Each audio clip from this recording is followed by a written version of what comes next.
Shalom. Kita masih lanjut bahas tentang pneumatologi atau Roh Kudus. Subtemanya Roh Kudus keluar dari Bapa. Roh Kudus keluar dari Bapa. Oke, pertama-tama kita harus bisa menerima bahwa Roh Kudus itu pribadi. Itu yang pertama. Yang kedua, Roh Kudus itu tidak sama dengan pribadi Bapa dan tidak sama dengan pribadi Anak. Sebab Roh Kudus adalah perwakilan atau representasi dari lembaga Allah atau lembaga ilahi yang disebut Elohim. Lembaga Allah, lembaga ilahi yang disebut Elohim yang Esa. Tentu kalau kita mengatakan Esa di sini, kita semua sudah langsung tahu ya, Esa di sini Ekat ya. Ekat artinya satu-satunya Allah yang benar. Satu kesatuan bersama. Maka di sini Roh Kudus sehakikat atau sama hakikat dengan Allah, dengan Elohim. Maksudnya sama-sama berunsur ilahi dan tidak terpisahkan.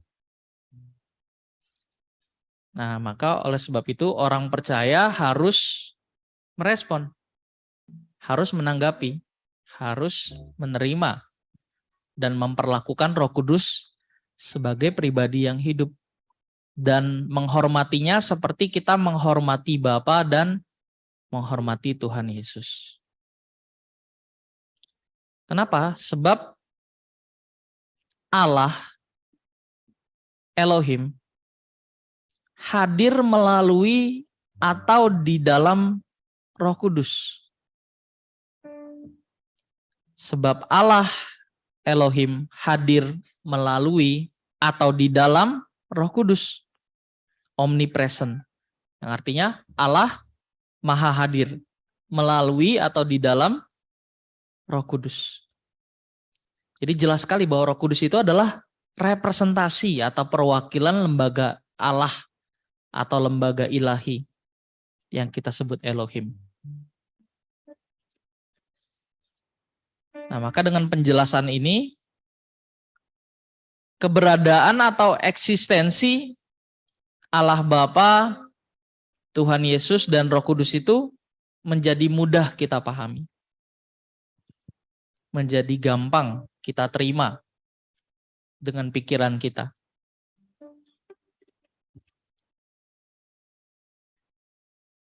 Orang yang tidak menghormati Roh Kudus berarti sama dengan tidak menghormati Bapa dan juga tidak menghormati Tuhan Yesus. Sebab Roh Kudus adalah representasi atau wakil Allah. Malahan satu-satunya wakil Allah. Untuk membawa kita mencapai standar Allah, divine nature, mengalami keselamatan. Tidak menghormati Roh Kudus itu apa sih maksudnya? Kalau dikatakan kita harus menghormati Roh Kudus sama seperti kita menghormati Bapa dan Tuhan Yesus, maksudnya apa tuh? Tidak menghormati Roh Kudus. Tidak menghormati Roh Kudus, gampangnya adalah kita malas belajar firman. Kita tidak menyediakan waktu untuk merenungkan firman. Kita menganggap belajar firman itu sesuatu yang remeh. Ini namanya tidak menghormati Roh Kudus. Harus diingat, tanpa Roh Kudus kita nggak akan bisa memahami kebenaran. Sama halnya dengan tanpa kebenaran, Roh Kudus tidak akan bisa bekerja untuk menyelamatkan. Menyelamatkan artinya dikembalikan ke rancangan semula. Membawa manusia untuk mencapai standar Allah, divine nature. Dalam Alkitab ditemukan tindakan Allah Bapa dan Allah Anak sebagai pribadi yang bisa terpisah. Klimaks atau puncaknya adalah ketika Tuhan Yesus berinkarnasi atau menjelma menjadi manusia. Dan ini membuka peluang atau memiliki resiko kemungkinan terpisah dari Bapa selamanya. Di Alkitab itu dikatakan Tuhan Yesus itu sebagai Adam yang kedua.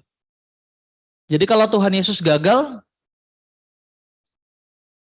betapa tragisnya alam semesta ini. Dari sini kita juga bisa melihat ya, kalau ternyata iblis yang kita sebut Lucifer itu bukan oknum yang sembarangan.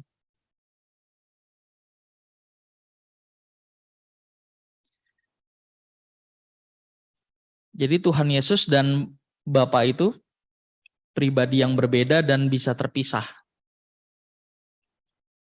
Di mana ayatnya yang mengatakan Tuhan Yesus itu keluar dari Bapa? Kita buka di Yohanes 16 ayat 28. Ininya not working ya layarnya.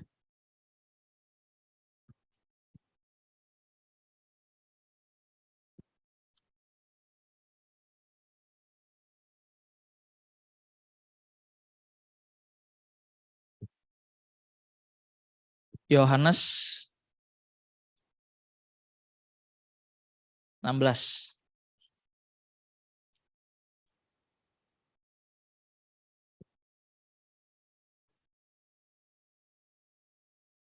ayat 28.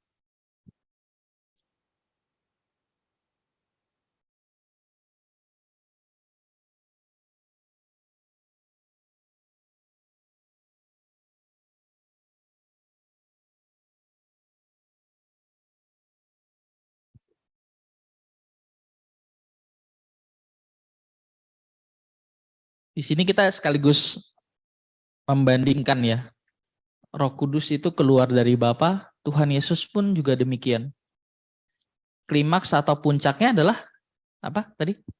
Ketika Tuhan Yesus berinkarnasi atau menjelma menjadi manusia.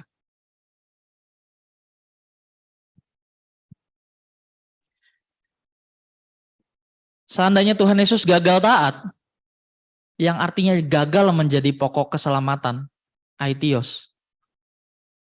Ibrani 5 ayat 9 tuh nggak ada. Sesudah ia mencapai kesempurnaannya, ia menjadi pokok keselamatan yang abadi bagi semua orang yang taat kepadanya. Itu artinya dunia ada di dalam genggaman kuasa kegelapan ya. Maka kalau dikatakan tidak ada kasih yang lebih gila daripada kasih Allah, tepatlah perkataan itu. Crazy love. Kita baca sama-sama ya. 3, 2, 1.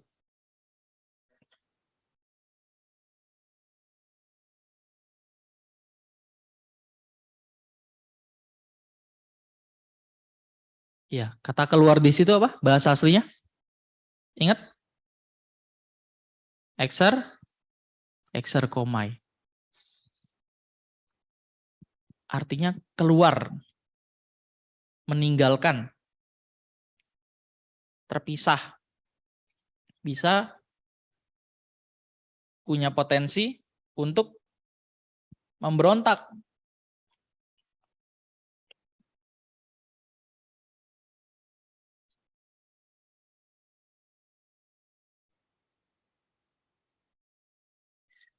Jadi sekali lagi, Tuhan Yesus jadi manusia itu mempertaruhkan segala-galanya.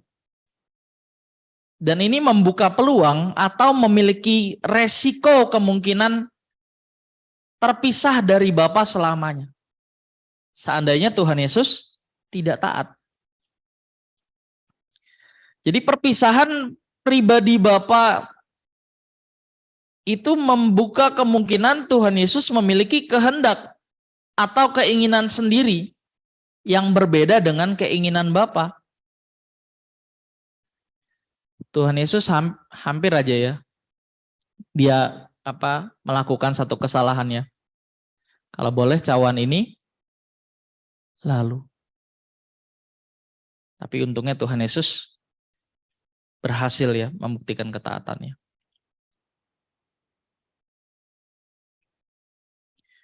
Nah, beda dengan Roh Kudus. Kalau Tuhan Yesus bisa berstatus terpisah ya, terputus. Artinya ada kemungkinan Tuhan Yesus memiliki keinginan sendiri yang berbeda dengan kehendak Bapa.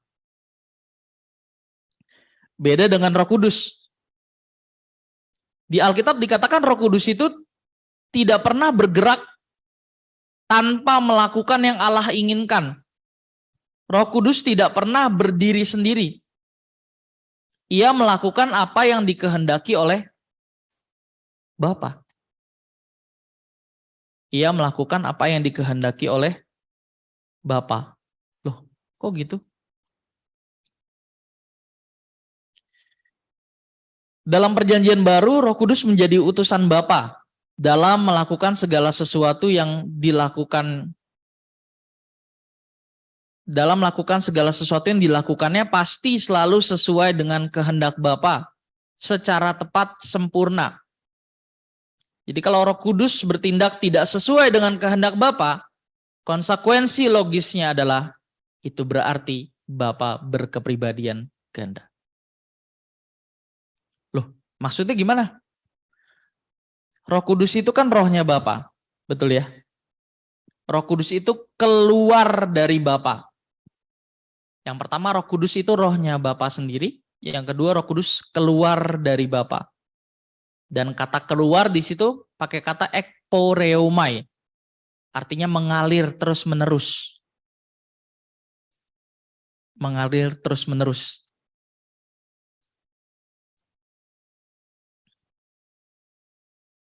Jadi kalau Roh Kudus itu bertindak tidak sesuai dengan kehendak Bapa, itu berarti Allah Bapa berkepribadian ganda. Kenapa tadi? Sebab yang pertama apa? Satu, Roh Kudus adalah rohnya Bapa sendiri. Yang kedua, Roh Kudus keluar dari Bapa. Roh Kudus itu rohnya Bapa sendiri.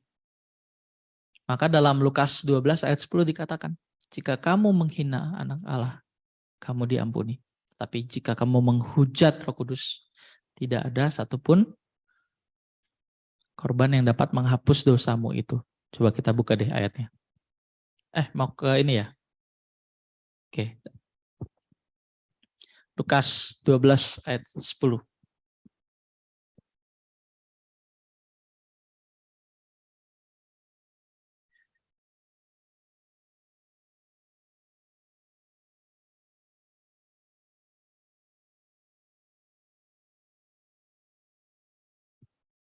Oke, kita baca satu orang aja deh yang di Zoom takut nggak kedengeran. Siapa? Andres, minta tolong Andres. Di depan pakai mic. Suaranya Andres kan gede ya, ngebas.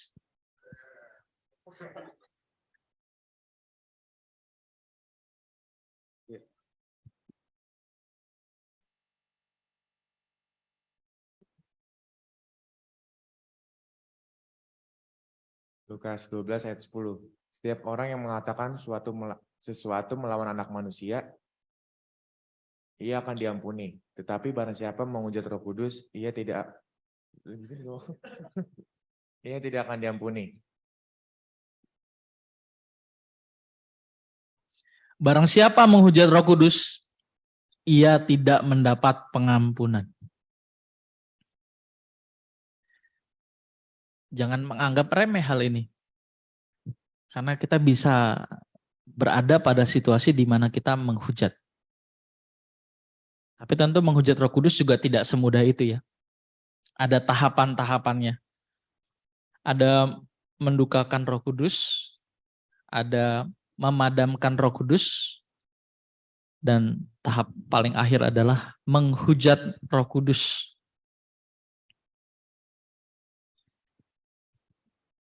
Sesungguhnya Roh Kudus adalah kuasa dari Allah yang berpribadi. Nah, saya mau pelan-pelan di bagian ini. Sesungguhnya Roh Kudus adalah kuasa dari Allah yang berpribadi, yang melingkupi jagat raya. Kuasa dari Allah yang berpribadi.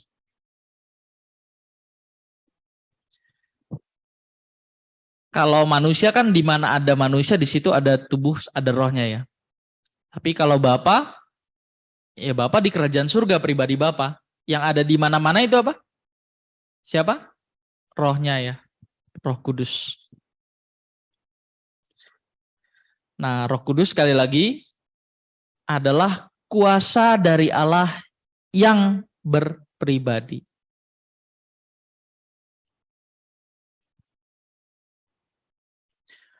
Oleh karena Roh Kudus itu tidak kelihatan seperti angin, maka disebut roh sebagai roh ya.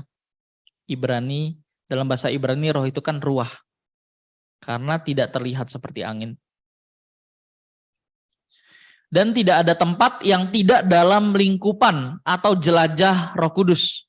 Dalam Mazmur 139 ayat 5-9 dikatakan bahwa tidak ada tempat yang tidak dalam lingkup atau jelajah Roh Kudus. Itu sebabnya Roh Kudus disebut sebagai Allah yang maha hadir. Omnipresent. Jadi kalau dibilang Allah maha hadir, omnipresent. Yang omnipresent siapa? Roh Allah, Roh Kudus yang omnipresent. Pribadi Bapa tetap ada di kerajaan surga. Jadi kalau ada pertanyaan yang paling sulit untuk dijawab adalah pertanyaan tentang siapa pribadi Bapa. Maka kita mengenal kehendak dan rencananya di dalam Tuhan Yesus dan juga melalui Roh Kudus. Karena Roh Kudus yang mengajarkan kita, yang menuntun kita kepada segala kebenaran. Parakletos, nolong.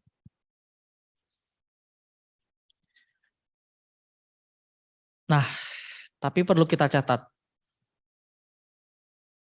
Perlu kita ingat bahwa kehadiran Roh Kudus atau Roh Allah itu bukan berarti kehadiran pribadi Bapa sendiri. Perlu dicatat bahwa kehadiran Roh Kudus atau Roh Allah, Roh Kudus, Roh Allah sama aja. Roh Allah sebutan untuk perjanjian lama. Roh Kudus sebutan untuk perjanjian baru. Jadi kehadiran Roh Kudus itu bukan berarti kehadiran pribadi Bapa. Karena Roh Kudus itu adalah rohnya Bapa yang berpribadi. Kok bisa gitu? Ya kalau emang begitu dari sononya gimana? Dan Tuhan itu kan maha misteri ya. Tuhan itu maha sempurna, maha misteri. Maka kalau ada yang mempertanyakan Tuhan kok jadi manusia? Loh kita tanya balik. Emang apa masalahnya Tuhan jadi manusia? Kalau manusia jadi Tuhan nggak mungkin, betul ya? Tapi kalau Tuhan jadi manusia, Tuhan jadi apa aja, itu mungkin. Karena Allah maha kuasa.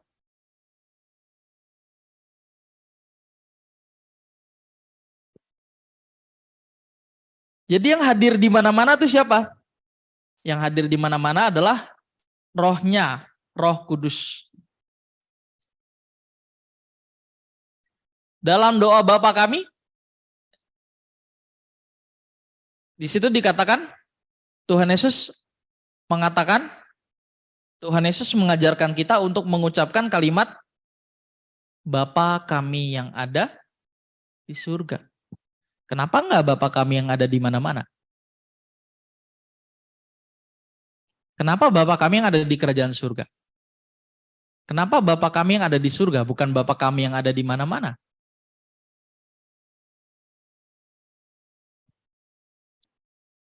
Sebab yang ada di mana-mana itu rohnya, Roh Kudus, Roh Allah. Jadi jangan bingung ya. Tuhan Yesus sendiri yang mengajar kita untuk mengucapkan kalimat Bapa kami yang ada di surga. Tidak dikatakan Bapa kami yang ada di mana-mana. Apa artinya? Ini menunjukkan bahwa pribadi Bapa tidak ada di mana-mana, melainkan ia berada di surga. Kehadiran Roh Kudus selain merupakan perwakilan Bapa, juga perwakilan dari Tuhan Yesus atau Allah Anak. Setelah Tuhan Yesus kembali ke tempat semula setelah kebangkitannya, yaitu duduk di sebelah kanan Allah Bapa. Jadi Roh Kudus itu representasi perwakilan, bukan hanya perwakilan Bapa, tapi perwakilan Tuhan Yesus. Ketika Tuhan Yesus sudah naik ke surga, duduk di sebelah kanan Allah Bapa. Hal itu tercatat jelas di dalam Yohanes 16 ayat 7 sampai 13. Mari kita baca. Ini kalau speed saya masih kecepatan, omong aja ya. Karena beberapa kali kecepatan ngomongnya gitu. Oke, ini makanya saya pelan-pelan nih. Dari awal saya pelan. Sudah bisa dibuka? Yohanes 16 ayat 7 sampai 13.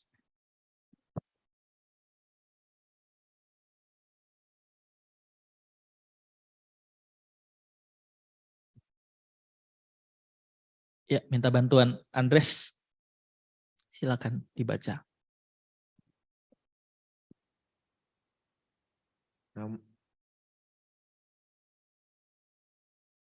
Namun benar yang kukatakan ini kepadamu, adalah lebih berguna bagi kamu jika aku pergi. Sebab jikalau aku tidak pergi, penghibur itu tidak akan datang kepadamu. Tetapi jikalau aku pergi, aku akan mengutus dia kepadamu. Dan kalau ia datang, ia akan mengisapkan dunia akan dosa, kebenaran, dan penghakiman akan dosa. Karena mereka tetap tidak percaya kepadaku akan kebenaran, karena aku pergi kepada Bapa dan kamu tidak melihat aku lagi, akan penghakiman.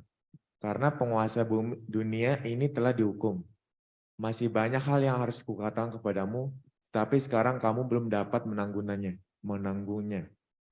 Tetapi apabila ia datang, yaitu Roh kebenaran, ia akan memimpin kamu ke dalam seluruh kebenaran, sebab ia tidak akan berkata-kata dari dirinya sendiri, tetapi segala sesuatu yang didengarnya, itulah yang akan dikatakannya, dan ia akan memberitakannya kepadamu hal-hal yang akan datang. Oke, terima kasih. Perhatikan ayat ke-7 dan 13. Roh Kudus adalah representasi atau perwakilan Bapa dan Anak. Namun benar yang kukatakan ini kepadamu adalah lebih berguna bagi kamu jika aku pergi. Sebab jikalau aku tidak pergi, penghibur itu tidak akan diutus kepadamu. Penghibur di situ siapa? Pasangan? Bukan. Penghibur di situ Roh Kudus ya. Penghibur itu tidak akan datang kepadamu, tetapi jikalau aku pergi, aku akan mengutus dia kepadamu. Dan ayat ke-13, tetapi apabila ia datang, yaitu Roh kebenaran itu Roh Kudus, ia akan memimpin kamu kepada seluruh kebenaran. Sebab ia tidak akan berkata-kata dari dirinya sendiri, tetapi segala sesuatu yang didengarnya, itulah yang dikatakannya, dan ia akan memberitakan kepadamu hal-hal yang akan datang. Sebab ia tidak akan berkata-kata dari dirinya sendiri, melainkan apa yang didengarkannya. Itulah yang akan dikatakannya. Jadi Roh Kudus itu tidak mungkin ya melakukan segala sesuatu yang bertentangan dengan kehendak Bapa.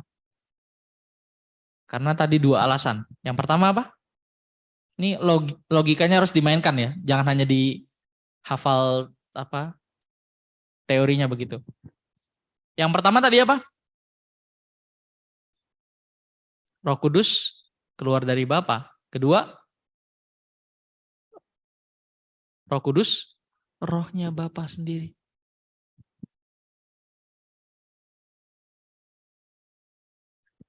Dengan keberadaan Bapa dan Anak di surga, sedangkan Roh Kudus melingkupi jagat raya, melaksanakan kehendak dan rencana Bapa, hal ini menunjukkan keunggulan Allah dibandingkan dengan berbagai ilah atau dewa-dewa lain.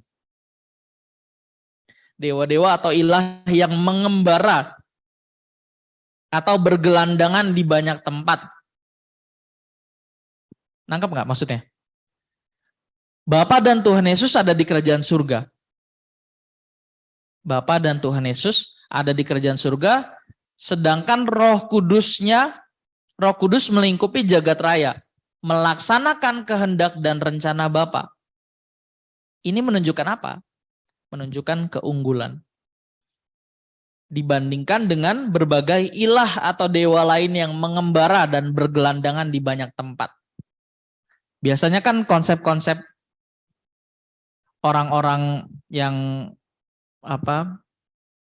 yang dulu ya, orang-orang Yunani itu mereka menyembah ilah atau dewa-dewa.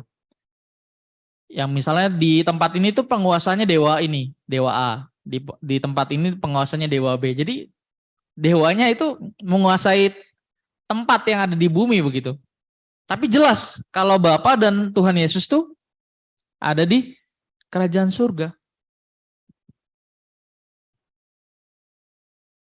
Bagaimanapun mestinya ada tahta Allah yang berbeda tempat dan tingkatan dengan makhluk ciptaan.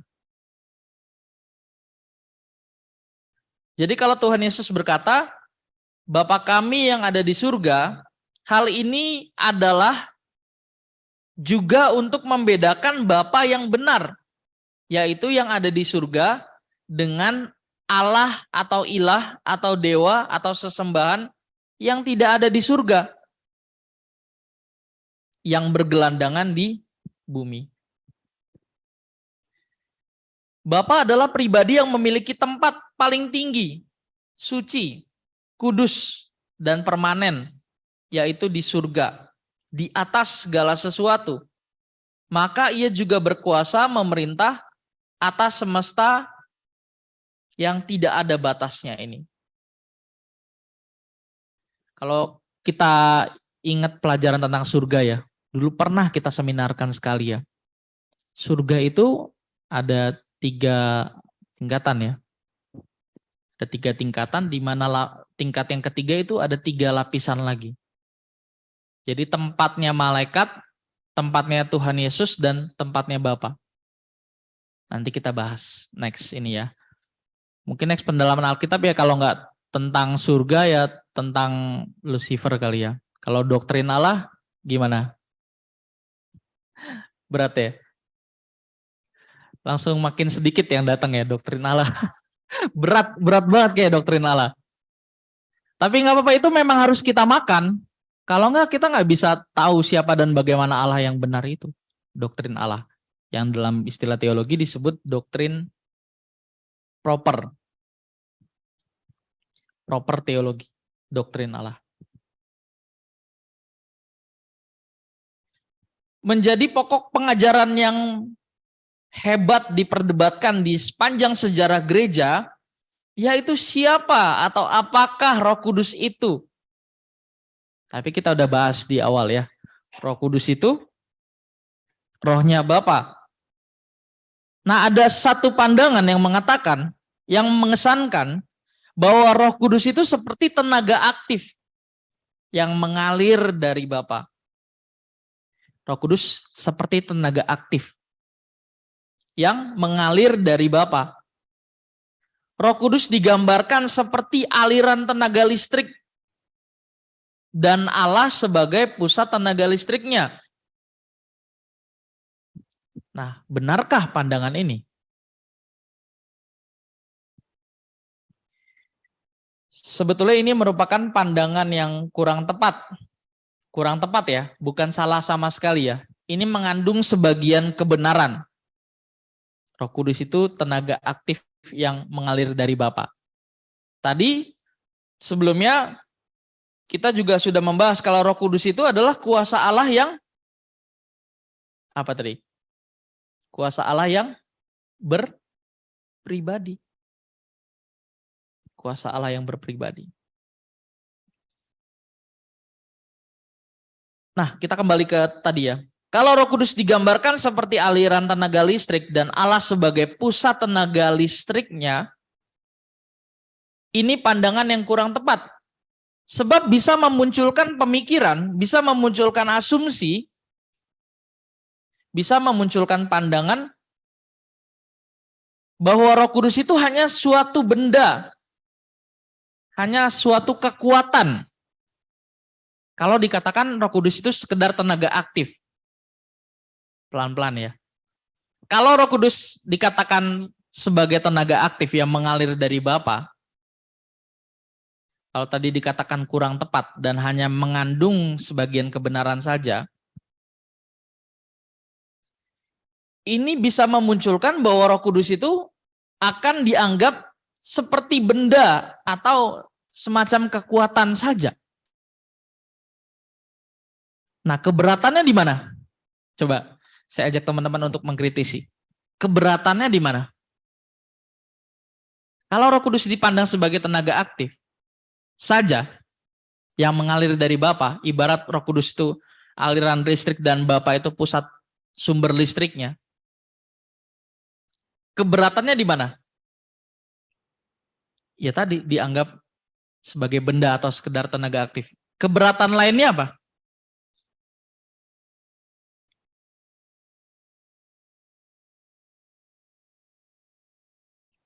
Ding dong.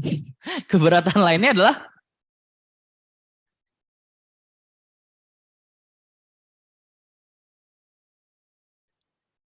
Roh Kudus akan dianggap bukan pribadi. Ya nggak? Kalau dianggap sebagai tenaga aktif saja ya tenaga aktif saja, maka akan memunculkan asumsi bahwa Roh Kudus itu hanya semacam atau suatu benda atau kekuatan. Pandangan ini tidak proporsional sebab Roh Kudus adalah pribadi.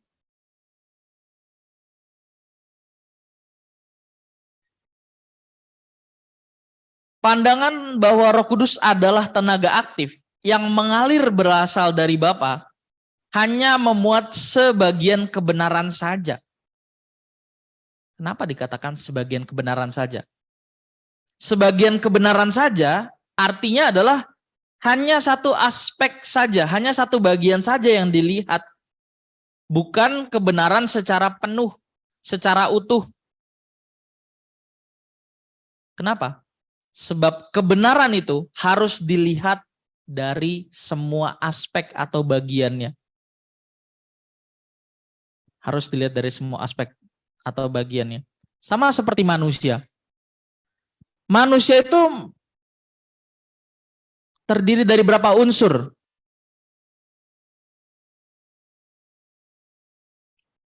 Tiga apa dua?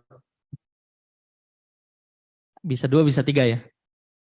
Ada yang disebut trikotomi, manusia terdiri dari tiga komponen, tubuh, jiwa, dan roh. Yang satu lagi apa? Dikotomi, manusia terdiri dari dua komponen atau unsur. Apa? Manusia lahiriah dan manusia batiniah. Sama halnya kecerdasan. Memandang kecerdasan manusia itu nggak cukup hanya dari satu variabel, satu aspek. Misalnya orang dikatakan bijak. Orang dikatakan bijak, variabelnya apa? Unsurnya apa? Dia pintar IQ-nya. Cukupkah? Padahal kecerdasan itu kalau mau kita sederhanakan ya. Kalau kita mau sederhanakan atau simplifikasi bahasa lain ini. Ini saya sengaja menggunakan terminologi atau istilah ini ya. Istilah buku nggak apa-apa ya. Supaya upgrade ini diksi. Tadi sampai mana? Saya lupa. Oh ya, jangan memandang dari satu aspek saja ya.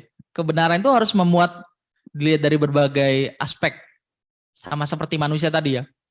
Kalau disederhanakan manusia tuh dikatakan bijak itu kalau apa? IQ-nya bagus, dia pintar, dia dikatakan bijak? Tentu tidak.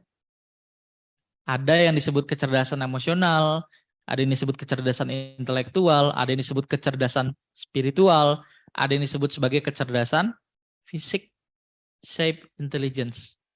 Kasihilah Tuhan Allahmu dengan segenap Jiwamu, ini nggak apa-apa saya balik ya untuk mengakronimkan nanti. Jiwamu spiritual dengan segenap hatimu emosional, dengan segenap akal budimu intelektual, dengan segenap kekuatanmu fisik. Shape intelligence utuh. Nah, sama halnya dalam memandang Roh Kudus ya. Kalau Roh Kudus hanya dikatakan sebagai tenaga aktif yang mengalir dari Bapa, sekali lagi ini hanya memuat sebagian kebenaran saja, artinya hanya satu aspek saja, bukan kebenaran secara penuh utuh. Sebab kebenaran itu harus dilihat dari semua aspek atau bagian. Mengapa dikatakan memuat sebagian dari kebenaran saja? Sebab memang Roh Kudus keluar dari diri Allah Bapa, dan hal ini tertulis secara eksplisit di dalam Injil Yohanes 15 ayat 26, sambil dibuka. Di sana dikatakan, jikalau penghibur yang akan kuutus dari Bapa datang, yaitu Roh kebenaran yang keluar dari Bapa, ia akan bersaksi tentang aku. Jadi Roh Kudus keluar dari Allah Bapa dan tidak pernah menjadi pribadi yang terpisah dari diri Bapa. Tapi harus diingat tadi, kebenaran itu harus dilihat dari berbagai macam aspek. Roh Kudus itu bukan tenaga aktif, sekedar tenaga aktif saja, tapi dia juga pribadi.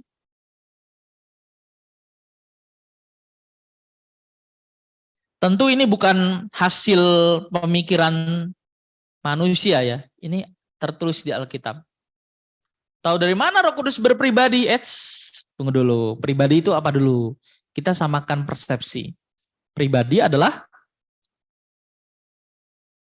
entitas. Entitas apa tuh?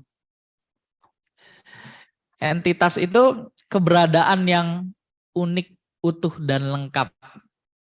Entitas itu apa?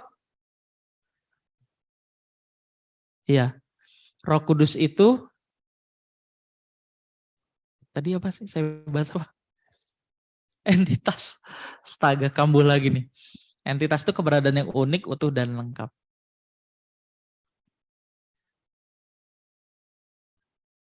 Apa tadi? Lupa lagi. Entitas. Oh, pribadi. Sebentar, saya minum dulu ya. Kurang fokus nih.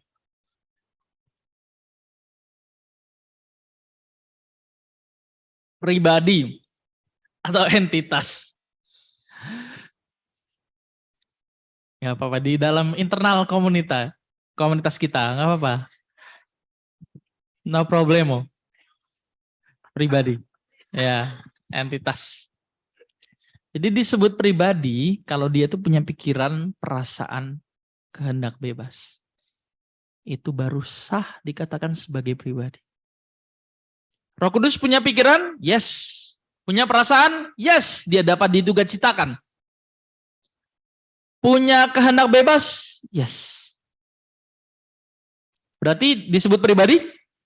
Tentu saja. Tapi apakah disebut sebagai pribadi ketiga? Relatif. Tergantung dari mana pertanyaannya berangkat. Nah, kita jangan mau terjebak ya dengan pertanyaan-pertanyaan yang memojokkan seakan-akan iman kita salah. Satu kata. Apa? Satu kata.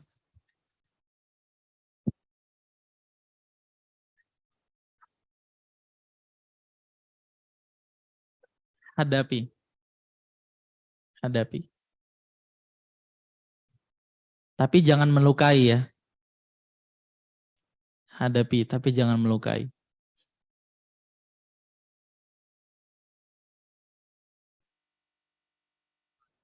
Yes. Boleh dong. Di awal tadi saya belum kasih introduction ya. Teman-teman yang mau bertanya pada saat saya menjelaskan, interupsi. Monggo. Pakai mic boleh? Supaya teman-teman yang di Zoom bisa mendengarkan suara. Ada ayatnya nggak? Apa? Tentang Roh Kudus punya kehendak bebas. Itu udah dibahas di pertemuan sebelumnya ya. Udah dibahas. Tapi coba kita buka lagi, nggak apa-apa.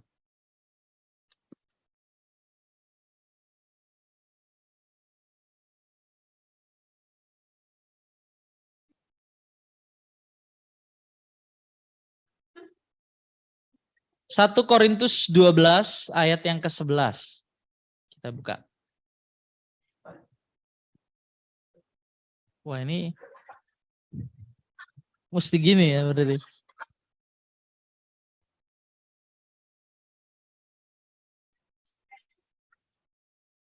Ini butuh usaha yang extraordinary ya, membaca ini.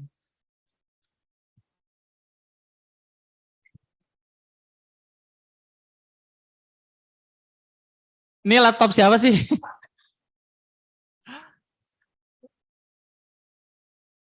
Oke, ayatnya terpujilah namamu Tuhan. Ya, silakan penanya boleh membacakannya. Tetapi semuanya ini dikerjakan oleh Roh yang satu dan yang sama, yang memberikan karunia kepada tiap-tiap orang secara khusus seperti yang dikehendakinya. Seperti? Yes. Gitu ya. Nah, tapi saya akan beri satu catatan bahwa segala sesuatu yang menjadi pengajaran iman kita, jangan hanya berangkat dari ayat saja. Jangan hanya ayatiah saja, tapi harus terbangun oleh beberapa ayat Alkitab, beberapa pemahaman Alkitab. Maka itu disebut sebagai Alkitabiah. Gitu ya. Tapi karena ditanya ayatnya mana ya ini. Salah satunya. Oke, lanjut ya. Tadi sampai mana ya? Tentang pribadi ya. Ini kayaknya gejala Alzheimer ya.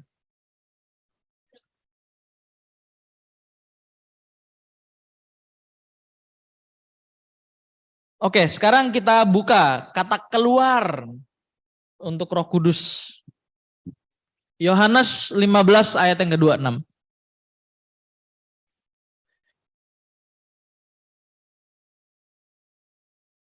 Oke. Andres bisa dibacakan? Yohanes 15 ayat 26. Yang keras, Des. Jikalau penghibur yang akan kuutus dari Bapa datang, yaitu Roh kebenaran yang keluar dari Bapa, ia akan bersaksi tentang aku. Jikalau penghibur yang akan kuutus dari Bapa datang, yaitu Roh kebenaran yang keluar dari Bapa.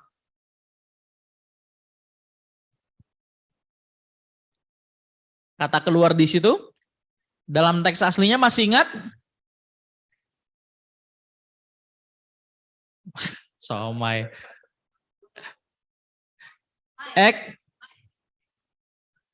Ekporeuomai. Oke. Ulang ya.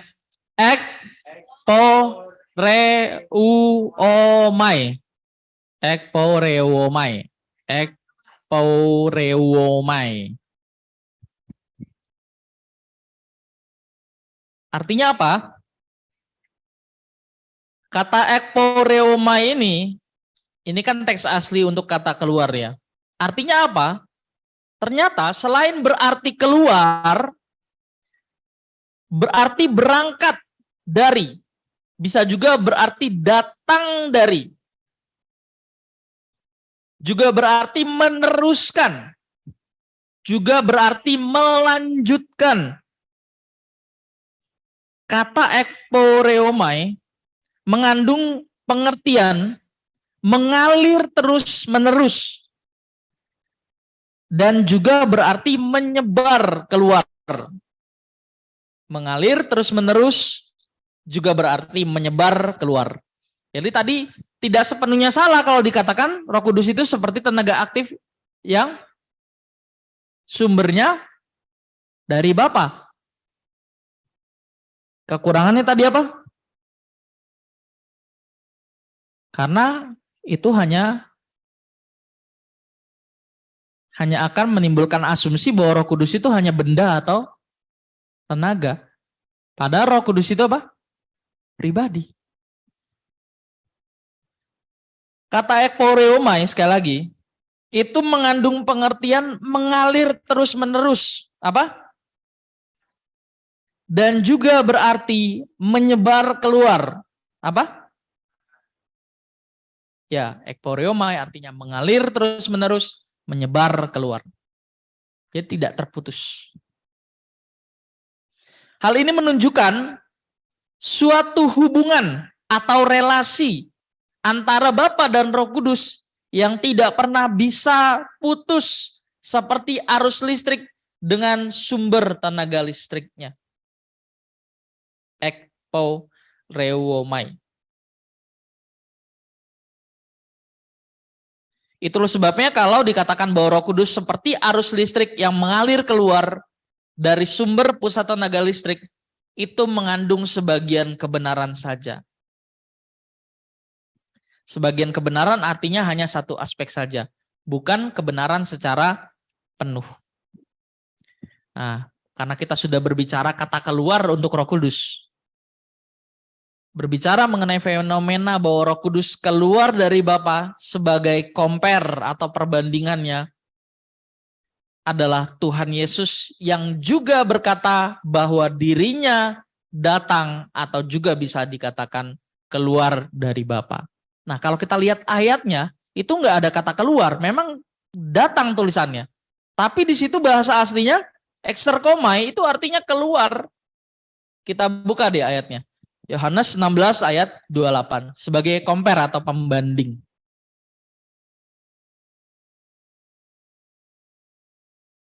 Yohanes 16 ayat 28.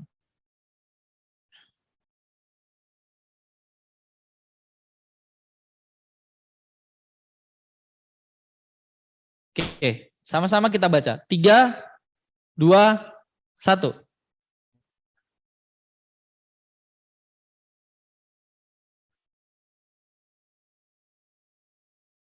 Ya, aku datang dari Bapa. Kata datang di situ dalam teks aslinya adalah exerkomai. Exerkomai berarti pergi keluar atau keluar. Kata exerkomai not same dengan ekporeomai. Tidak sama dengan kata ekporeomai meskipun sama-sama keluar. Kata keluar untuk Roh Kudus apa? Untuk Tuhan Yesus exerkomai. Exerkomai artinya apa? Keluar atau pergi keluar.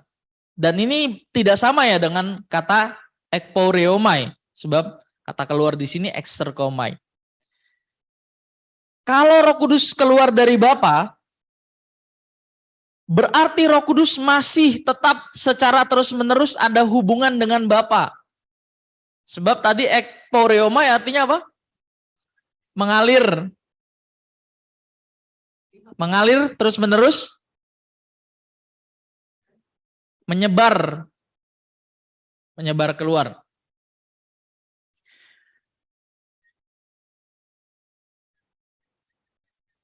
Roh Kudus mengalir terus-menerus dari diri Bapa, sedangkan Tuhan Yesus keluar. Dalam hal ini seakan-akan Tuhan Yesus keluar dari Bapa dan bisa berstatus terputus. Bisa menjadi pribadi yang terpisah dari Bapa. Maksudnya apa? Bisa mandiri dan berdaulat secara mutlak atau sama sekali terpisah dari Bapa.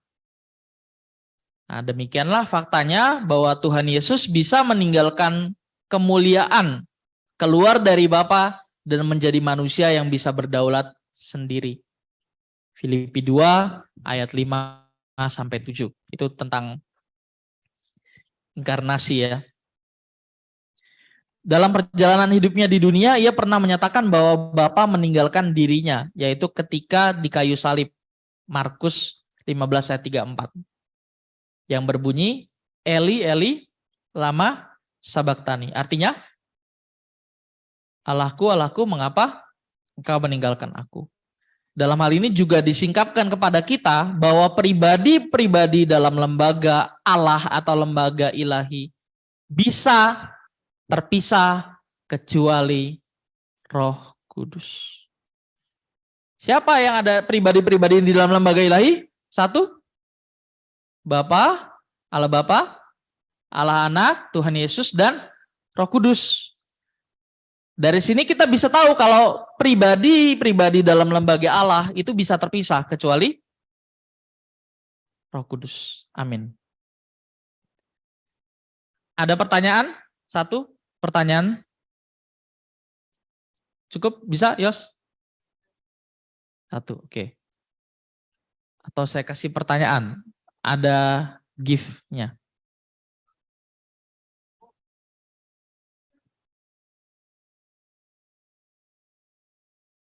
Pertanyaannya adalah, mengapa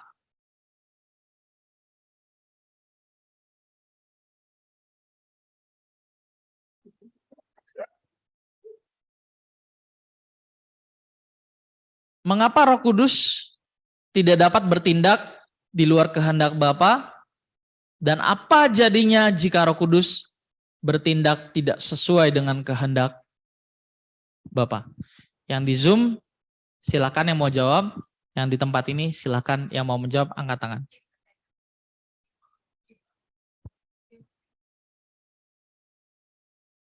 Ada? Ini sudah kita bahas tadi ya. Andres mau jawab? Lumayan loh dapat buku.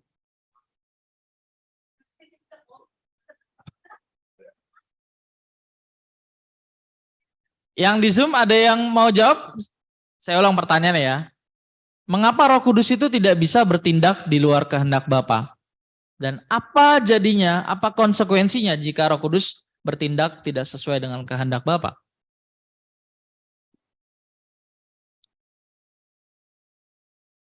Masa saya yang jawab, ntar saya yang dapat buku. Buku saya sendiri lagi. Nggak ada yang ngasih ya. Siapa? Itu siapa ya? Maaf saya nggak kelihatan. Oke, silakan maju.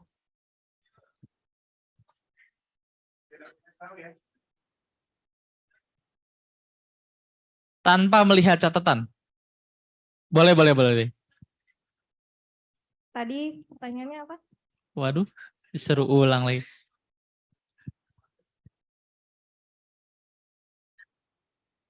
Tapi nggak boleh salah ya. Kalau salah nggak dapat. Oh, Ya. boleh salah. Ya udah. Di Cao tahu ya? KKM kita berapa? 9. Aku tahu. Ya udah. Tadi pertanyaannya itu kenapa Roh Kudus? Bentar.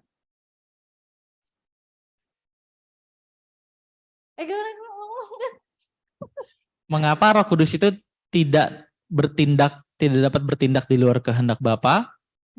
Dan apa jadinya jika Roh Kudus bertindak di luar kehendak Bapa? Tidak sesuai dengan kehendak Bapa.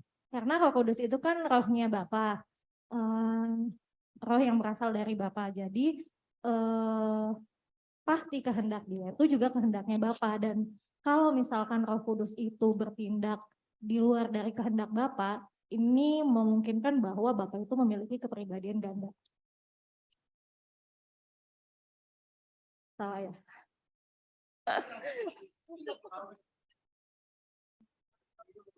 Kasih tepuk tangan buat Kak Putri. Oke, jangan ini dulu hadiahnya diserahkan langsung.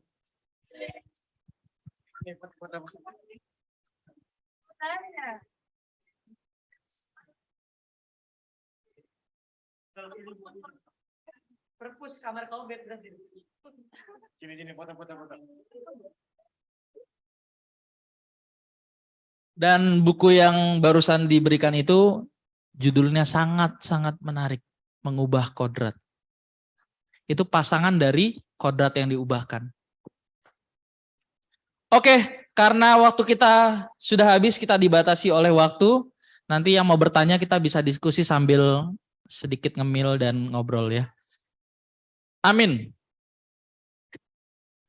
Saya undang kepada pemusik dan WL serta penyanyi yang bertugas untuk maju ke depan.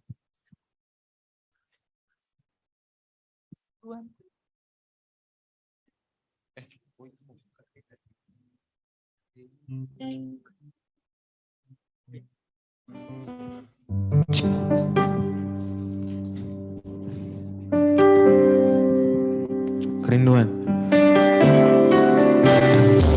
Kerinduan hati ini.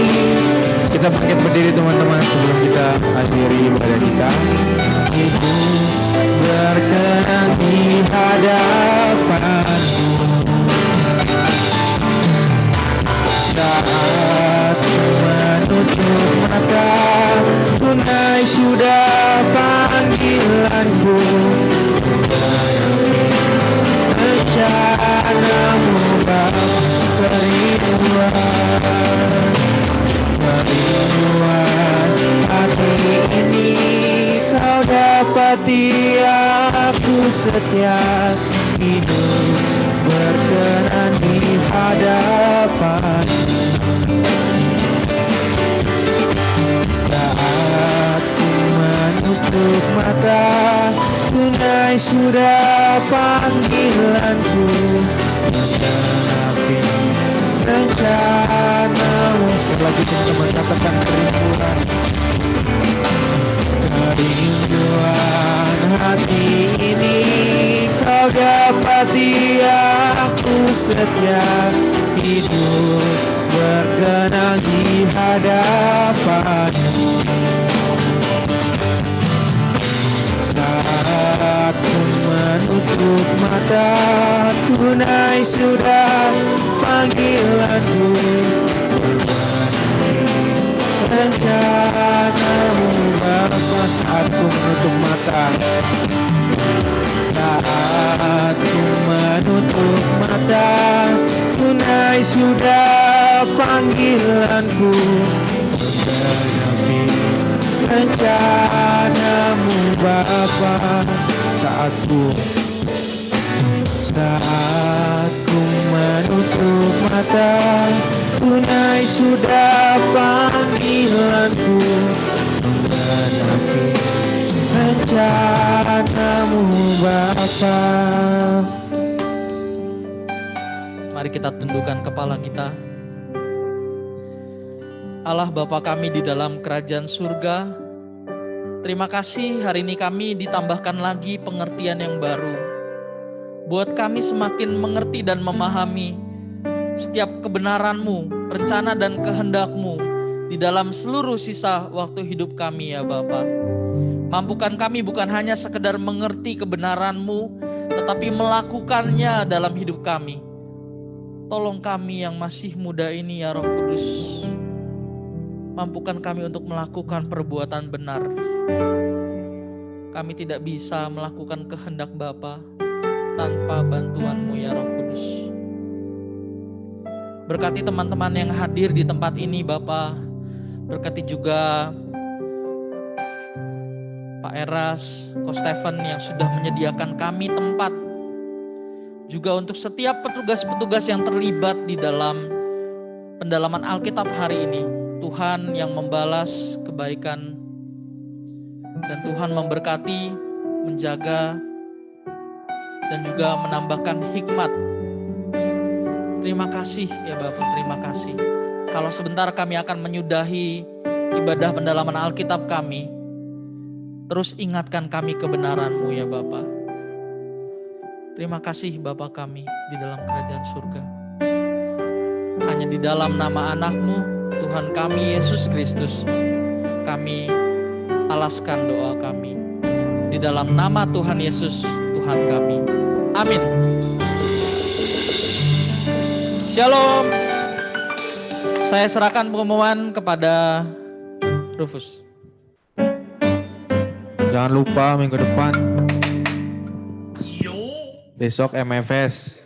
Besok ya MFS. Nanti di besok MFS ada pengumuman lagi tuh. Nah, yaudah. Yos, ada lagi nggak Yos? Kata Yosua, Jangan lupa belajar firman. Oke, dah.